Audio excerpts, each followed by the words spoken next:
नमस्कार, आप सबका स्वागत है ज्ञान गंगेवे पर।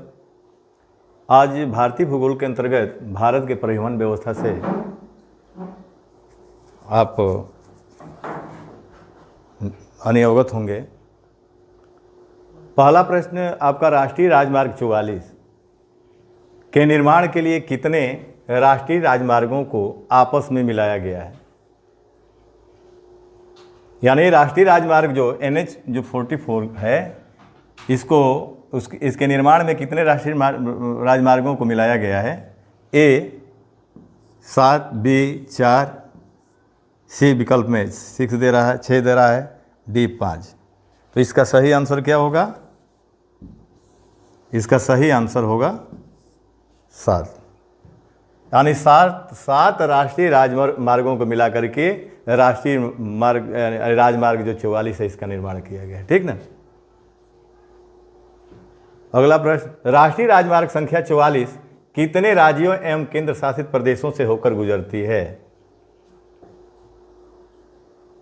तो ये आपका ए विकल्प 7, B 8, C 10, D 12।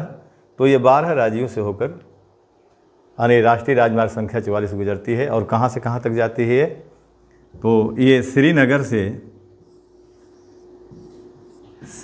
से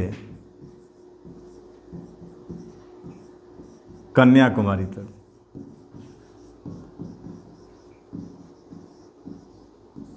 ठीक ना। कन्याकुमारी कहाँ है? तमिलनाडु राज्य में है। श्रीनगर जम्मू कश्मीर में है। अगला प्रश्न, विश्व की विशालतम सड़क प्रणालियों में भारत का स्थान है। यानी सड़क प्रणालियों में भारत का स्थान विश्व में पूछ रहा है प्रश्न में। ए द्वितीय, बी तृतीय, सी चतुर्थ, डी प्रथम। तो ये आपका द्वितीय होगा। अगला प्रश्न, स्वामी विवेकानंद एयरपोर्ट भारत के किस शहर में स्थित है? ए कन्याकुमारी, बी रांची, सी दुर्गापुर, डी रायपुर। तो ये आपका सही आंसर होगा रायपुर। यानी स्वामी विवेकानंद एयरपोर्ट भारत के किस शहर में है? आपका रायपुर में है। ठीक ना, छत्तीसगढ़ में है। ठीक ना। रांची झारखंड की राजधानी है, कन्याकुमारी आपका तमिलनाडु में है, और दुर्गापुर पश्चिम बंगाल का शहर है, जिला है, और डी रायपुर छत्तीसगढ़ में है। ठीक ना। अगला प्रश्न है, नेताजी सुभाष चंद्र बोस अंतर्राष्ट्रीय हवाई अड्डा कहाँ स्थित है? कहाँ है? ए मुंबई, बी कोलकाता, सी दिल्ली, डी पटियाला। तो ये आपका सही आंसर क्या होगा? बी कोलकाता में है।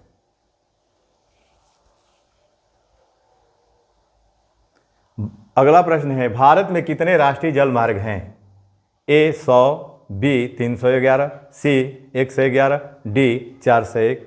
तो राष्ट्रीय जलमार्गों की संख्या कुल मिलाकर के कितने हैं? आपका 111 भारत में है। ठीक ना। अगला प्रश्न है, भारत में कितने मुख्य बंदरगाह हैं? यानी देखिए, यहाँ मुख्य बंदरगाह पूछ रहा है कि भारत में मुख्य बंदरगाह कितने हैं? ए 6, बी 9, सी 11, डी 13। तो ये इसकी संख्या कितनी है? 13। यानी भारत में राष्ट्रीय बंदरगाहों को ही प्रमुख माना जाता है, और राष्ट्रीय बंदरगाहों की संख्या वर्तमान में इस समय 13 है। ठीक ना, पहले 12 था। ठीक।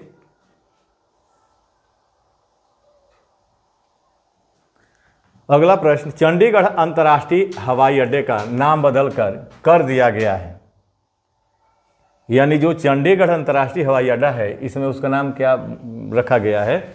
ए शहीद भगत सिंह अंतर्राष्ट्रीय हवाई अड्डा, बी राजगुरु अंतर्राष्ट्रीय हवाई अड्डा, सी गुरु गोविंद सिंह अंतर्राष्ट्रीय हवाई अड्डा, डी मनमोहन सिंह अंतर्राष्ट्रीय हवाई अड्डा। तो इसका सही आंसर क्या है? ए शहीद भगत सिंह अंतर्राष्ट्रीय हवाई अड्डा। यानी चंडीगढ़ अंतर्राष्ट्रीय हवाई अड्डा का नाम इस समय क्या है? शहीद भगत सिंह अंतर्राष्ट्रीय हवाई अड्डा। अगला प्रश्न, अक्टूबर 2022 तक निम्नलिखित में से कौन सा भारत का सबसे बड़ा कंटेनर पतन है? तो ए विकल्प तूतीकोरिन पतन, बी पोर्ट ब्लेयर, सी जवाहरलाल नेहरू पतन, डी पारादीप पतन। तो इसका सही आंसर क्या है? जवाहरलाल नेहरू पतन। और ये कहाँ है? महाराष्ट्र में है, ठीक ना, मुंबई में है। नावासेक इसका पुराना नाम है, ठीक है। अगला प्रश्न है, निम्नलिखित में से कौन सा हवाई अड्डा पूरी तरह से हाइड्रा और सौर ऊर्जा से संचालित होने वाला भारत का पहला हवाई अड्डा हो गया है, ठीक। तो इंदिरा गांधी अंतर्राष्ट्रीय हवाई अड्डा नई दिल्ली, चेन्नई अंतर्राष्ट्रीय हवाई अड्डा तमिलनाडु, छत्रपति शिवाजी महाराज अंतर्राष्ट्रीय हवाई अड्डा मुंबई, डी डाबोलिम हवाई अड्डा गोवा। तो इसका सही आंसर आपका क्या होगा? ये इंदिरा गांधी अंतर्राष्ट्रीय हवाई अड्डा नई दिल्ली। ये जो अंतर्राष्ट्रीय हवाई अड्डा है पूरी तरह से हाइड्रा और सौर ऊर्जा से संचालित होने वाला ये भारत का पहला है। अगला प्रश्न, कच्छ की खाड़ी के शीर्ष पर स्थित किस बंदरगाह को देश के पश्चिमी और उत्तरी पश्चिमी की ज़रूरतों को पूरा करने और मुंबई बंदरगाह का दबाव कम करने के लिए एक प्रमुख बंदरगाह के रूप में विकसित किया गया है? ए अहमदाबाद, बी कोलकाता, सी कांडला, डी कोचिंग। तो ये आपका सही क्या है? कांडला। और कांडला कहाँ है? आपका गुजरात राज्य में है, ठीक ना। अगला प्रश्न, राष्ट्रीय राजमार्ग 66 को पहले किस नाम से जाना जाता था? ए विकल्प NH8, बी NH5, सी NH2, डी NH17। तो ये आपका सही आंसर क्या होगा? डी। यानी जो राष्ट्रीय राजमार्ग है 66 का पहले नाम क्या था? राष्ट्रीय राजमार्ग 17 नाम था, ठीक ना, नेशनल हाईवे 17। अगला प्रश्न है, निम्नलिखित में से किन भारतीय शहरों को उनकी स्थिति के कारण जीरो माइल सिटी के रूप में जाना जाता है? ए नागपुर, बी हैदराबाद, सी दिल्ली, डी अहमदाबाद। इसका सही आंसर नागपुर। यानी नागपुर को जीरो माइल सिटी के रूप में भी जाना जाता है, ठीक ना। नागपुर कहाँ है? महाराष्ट्र राज्य में है। वर्तमान में ग्रैंड ट्रंक रोड भारत में कहाँ से कहाँ तक जाती है? यानी वर्तमान में ग्रैंड ट्रंक रोड भारत में कहाँ से कहाँ तक जाती है? ए विकल्प आगरा से कोलकाता तक, बी अमृतसर से कोलकाता तक, सी विकल्प में चेन्नई से कोलकाता तक, डी कश्मीर से कन्याकुमारी तक। इसका सही आंसर क्या है? आपका अमृतसर से कोलकाता तक। और इस जो देख रहे हैं ग्रैंड ट्रंक रोड, इसका निर्माण किस शासक ने कराया था? तो शेरशाह सूरी ने कराया था। किसने? शेरशाह सूरी, ठीक। अगला प्रश्न है, विश्व में भारतीय रेलवे नेटवर्क की स्थिति है?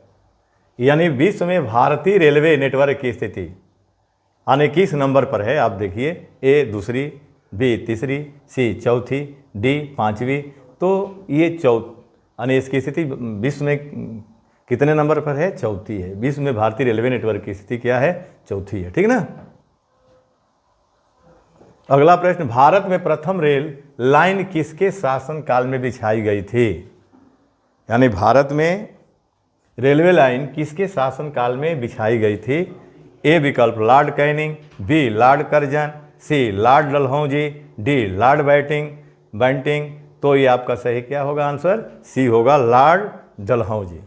यानी इसी के समय में रेलवे लाइन सर्वप्रथम भारत में बिछाई गई और आपका रेलगाड़ी भी इसी के समय पर चलाई गई थी, ठीक ना। कब? 1853 ईस्वी में। कहाँ से कहाँ तक? यानी मुंबई से थाने के बीच में, ठीक। तो अगर प्रश्न बनाता है कि सर्वाधिक रेलवे लाइनों का विस्तार किस के समय हुआ, तो कर्जन हो जाएगा, ठीक ना। लेकिन ये पूछ रहा है प्रश्न में क्या? प्रथम रेलवे लाइन किसके शासनकाल में बिछाई गई थी पहली बार? तो ये आपका डलहौजी। लेकिन सर्वाधिक प्रश्न भी अगर बना देगा कि भारत में रेलवे लाइनों का सर्वाधिक विस्तार किस वायसराय के समय हुआ, तो ये आपका लॉर्ड कर्जन हो जाएगा, ठीक ना। निम्नलिखित में से किस वर्ष भारत में पहली रेलगाड़ी चलाई गई थी? ए 1853, बी 1854, सी 1855, डी 1852। तो सर्वप्रथम 1853 में यानी आपका रेलगाड़ी चलाई गई थी भारत में, ठीक ना, लाला लखनऊ जी का समय था। फिर 54 में भी चलाई गई, 54 में कोलकाता से रानीगंज के भी चलाई गई थी, ठीक। अगला प्रश्न देखिए, निम्नलिखित में से कौन सा एक अंतर्देशीय नदी बंदरगाह, यानी नदी बंदरगाह इसमें आपको बताना है कि 4 विकल्प में नदी बंदरगाह कौन सा है। ए विशाखापत्तनम, बी कोलकाता, सी कांडला, डी पारादीप। तो ये आपका क्या आंसर होगा, कोलकाता। और कोलकाता हुगली नदी पर यह नदी बंदरगाह है। ये विशाखापत्तनम आपका आंध्र प्रदेश में है, कांडला गुजरात में है, पारादीप उड़ीसा में है, ठीक ना, कोलकाता पश्चिम बंगाल में। तो ये पूछ रहा है नदी बंदरगाह, तो नदी बंदरगाह कौन सा है इसमें 4 विकल्प में, आपका कोलकाता होगा।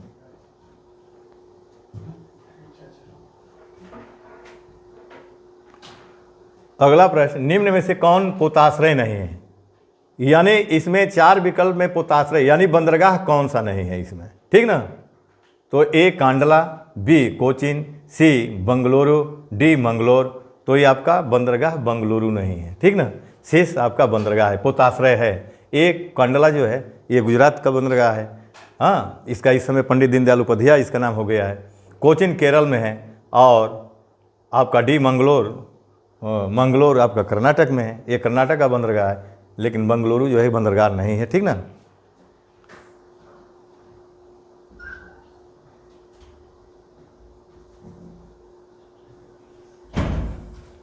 अगला प्रश्न देखिए, निम्नलिखित में से कौन भारत का पहला निगमीकृत बंदरगाह है। ए एनौर, बी कांडला, सी कोचिन, डी मंगलोर। तो ये आपका एनौर है, और एनौर बंदरगाह कहाँ है, तमिलनाडु राज्य में है। ये कहाँ है, किस राज्य में एनौर है, तो तमिलनाडु राज्य में है, तमिलनाडु, ठीक ना। और नगरीकृत निगमीकृत बंदरगाह का मतलब क्या होता है, यानी वह बंदरगाह जहां वाणिज्यिक क्षेत्रों पर ज़्यादा विशेष बल दिया जाता है, ठीक ना। यानी वह बंदरगाह जहां सर्वाधिक वाणिज्यिक क्षेत्रों पर बल दिया गया है वह कौन सा है, इसमें एनौर है। कांडला आपका गुजरात में है, मंगलोर आप कर्नाटक, कोचिन केरल में है। अगला प्रश्न देखिए, गंगा नदी के निम्न में से किस भाग को राष्ट्रीय जलमार्ग घोषित किया गया है, यानी गंगा नदी के निम्न में से किस भाग को राष्ट्रीय जलमार्ग घोषित किया गया है। ए विकल्प इलाहाबाद से हल्दिया तक, बी हरिद्वार से कानपुर तक, सी कानपुर से इलाहाबाद तक, डी नरौरा से पटना तक। तो इसका सही आंसर क्या होगा, इलाहाबाद से हल्दिया तक। ये गंगा नदी के अन्य भाग को राष्ट्रीय राजमार्ग यानी जलमार्ग घोषित किया गया है। अगला प्रश्न है, निम्नलिखित में से देश का सबसे लंबा आंतरिक जलमार्ग कौन सा है, यानी सबसे लंबा आंतरिक जलमार्ग कौन सा है। ए काकीनाडा से मरकानम, बी कोल्लम से कोटापुरम, सी इलाहाबाद से हल्दिया, डी सादिया से धुबरी। तो ये आपका आंसर डी आंसर होगा, सादिया से धुबरी। ये कहाँ है, ये ब्रह्मपुत्र नदी पर है, ब्रह्मपुत्र नदी, और राज्य आपका असम, ठीक ना।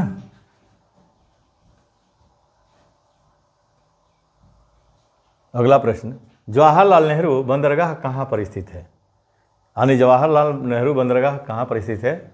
ए पारादीप, बी कोचिन, सी मुंबई, डी कोलकाता।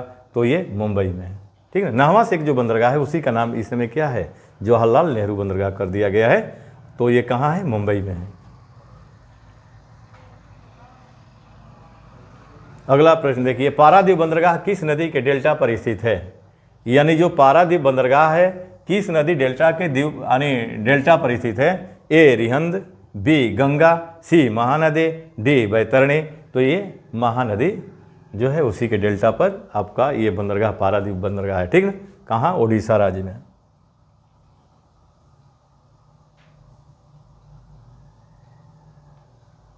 अगला प्रश्न, निम्नलिखित में से कौन सा एक भारत का प्राकृतिक बंदरगाह नहीं है। ए कांडला, बी चेन्नई, सी पारादीप, डी मुंबई। तो ये आपका चेन्नई जो तमिलनाडु का बंदरगाह है, ये आपका प्राकृतिक बंदरगाह नहीं है। और भारत का सबसे बड़ा बंदरगाह कौन सा है? मुंबई बंदरगाह है, सबसे बड़ा प्राकृतिक बंदरगाह है, ठीक ना, ये जानते रहिएगा। निम्नलिखित में से भारत का सबसे बड़ा कंटेनर पोर्ट कौन सा है? A Ennore port, B Jawaharlal Nehru port, C Chhatrapati Shivaji port, D Paradip. तो ये आपका एनोर हो जाएगा। कहाँ है? तमिलनाडु राज्य में है। दीनदयाल बंदरगाह कहाँ स्थित है? यानी पंडित दीनदयाल उपाध्याय बंदरगाह कहाँ पर स्थित है? ए केरल, बी गुजरात, सी महाराष्ट्र, डी गोवा।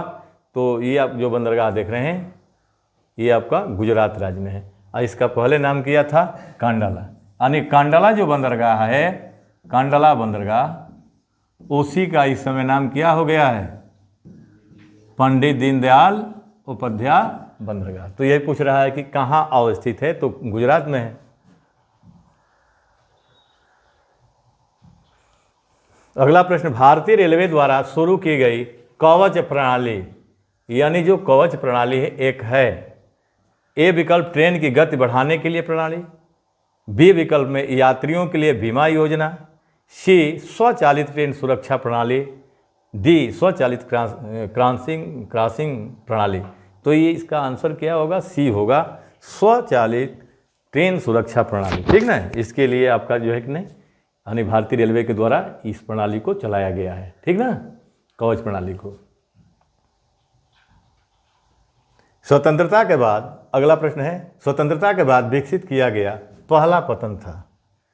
यानी ये प्रश्न है कि स्वतंत्रता के बाद भारत का विकसित पहला बंदरगाह, यानी पतन माने बंदरगाह होता है, तो कौन सा है? A new Mangalore, B Mumbai, C Nhava Sheva, D Kandla. तो स्वतंत्रता के बाद इसका विकास किया गया कांडला का। और कांडला कहाँ है? गुजरात में। नाहवा से कहाँ है? मुंबई में। न्यू मंगलोर कहाँ है? कर्नाटक में है, जानते रहिएगा।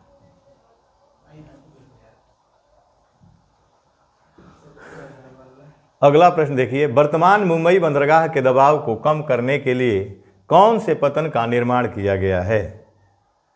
यानी मुंबई बंदरगाह के दबाव को कम करने के लिए किस पतन का निर्माण किया गया? ए एनोर, बी हल्दिया, सी पारादीप, डी नाहवा सेवा। तो ये आपका क्या आंसर होगा? नाहवा सेवा। और इसी का नाम क्या है इस समय? जवाहरलाल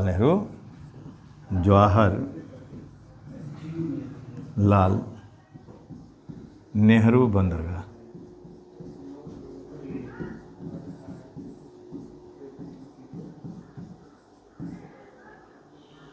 ठीक ना।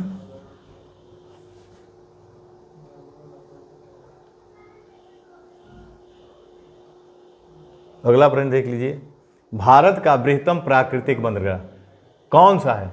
यानी बृहत्तम माने बड़ा, भारत का सबसे बड़ा प्राकृतिक बंदरगाह कौन सा है? ए मुंबई, बी कोचीन, सी चेन्नई, डी तूतीकोरिन। तो ये आपका सबसे बड़ा कौन सा है? मुंबई है। तूतीकोरिन कहाँ है? चेन्नई तमिलनाडु में है।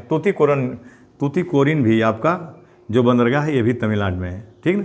तो मुंबई महाराष्ट्र, कोचीन केरल, चेन्नई और तूतीकोरिन तमिलनाडु। लेकिन ये प्रश्न बन रहा है क्या? बृहत्तम प्राकृतिक बंदरगाह कौन से है? तो सबसे बड़ा जो बंदरगाह है प्राकृतिक भारत का वो मुंबई है। अगला प्रश्न देखिए, सुमेलित करना है। सूची फर्स्ट में आपका राष्ट्रीय जलमार्ग दिया है और सूची सेकेंड में आपका कहाँ से कहाँ तक ये राष्ट्रीय जलमार्ग जाता है, ठीक ना। तो जैसे मान लीजिए ये राष्ट्रीय जलमार्ग, सुमेलित करना है इसको। राष्ट्रीय जलमार्ग 1, यानी राष्ट्रीय जलमार्ग जो एक है ये कहाँ से कहाँ तक जाती है? तो ये आपका इलाहाबाद से हल्दिया। और राष्ट्रीय जलमार्ग जो 2 है ये आपका सादिया से धुबरी, यानी असम में है। और राष्ट्रीय जलमार्ग 3 जो है ये कोल्लम से कोटापुरम तक, ठीक ना, ये जलमार्ग है। और राष्ट्रीय जलमार्ग 4 जो है आपका काकीनाडा से मरकानम तक, ठीक ना। अब इसको सुमेलित करिए, यानी ए का 2, इसमें देखिए ए का 2, बी का 1, सी का 4, डी का 3। तो ये आपका आंसर क्या होगा? सी सही होगा, ठीक ना। इस प्रश्न का आंसर सही आपका सी होगा।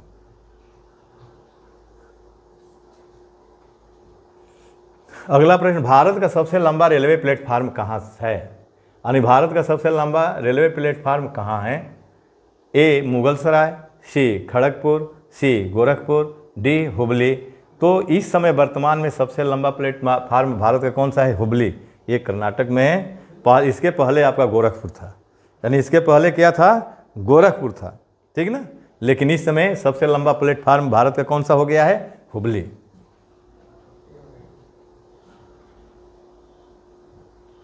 अगला प्रश्न देखिए, देश की सबसे तेज चलने वाली रेलगाड़ी है, यानी देश की सबसे तेज चलने वाली रेलगाड़ी कौन सी है? आपका Rajdhani express, B Gatimaan express, C Janshatabdi express, D lifeline express. तो ये इसका सही आंसर क्या होगा? गतिमान एक्सप्रेस। अब देखिए, ये सबसे तेज चलने वाली गाड़ी है। ये 91 किलोमीटर प्रति घंटा की चाल से चलती है। और ये ट्रेन जानते हैं कहाँ से कहाँ तक चलती है? हजरत निजामुद्दीन औलिया, हजरत निजामुद्दीन औलिया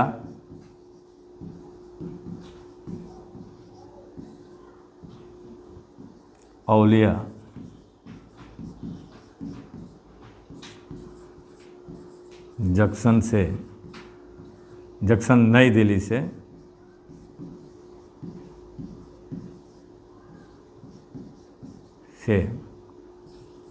वीरांगना रानी लक्ष्मीबाई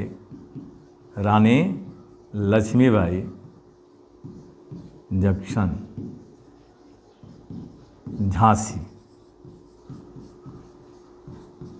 यानी आपका दिल्ली से झांसी तक ट्रेन चलती है। कहाँ, किस स्टेशन से किस स्टेशन तक? हजरत निजामुद्दीन औलिया से वीरांगना रानी लक्ष्मीबाई आपका जंक्शन झांसी, ठीक ना। और इसकी गति कितनी है? 91 किलोमीटर प्रति घंटा।